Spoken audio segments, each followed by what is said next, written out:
na year ng buhay ko. Kasi even seducing Jake Palma, hindi ko po siya in-expect. It just landed on my lap. And when I heard the news that I will be starring in a film, and not just starring, I'd be leading in it, sobrang hindi ako makapaniwala na natulala lang po ako eh.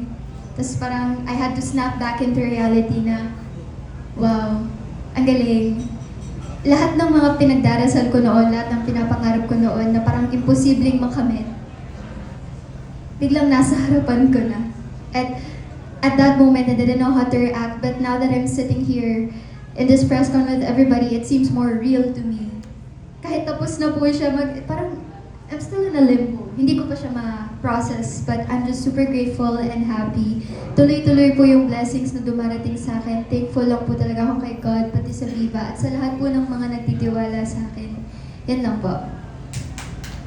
Ako naman po, hanggang ngayon talaga hindi pa rin nagsisink in sa akin. Sobrang excited po ako sa pelikulang to. Parang kailan lang po, sa lahat ng interviews ko, sinasabi ko sana magka-pelikula po.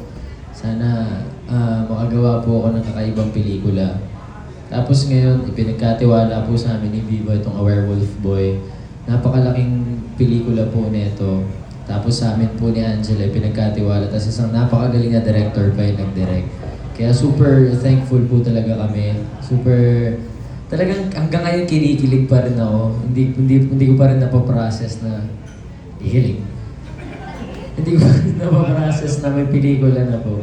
Wala nga po masabi sa inyo ngayon eh. Pero yun, super thankful lang po ako sa lahat at sa Diyos. Yeah. Thank you po. And for my side,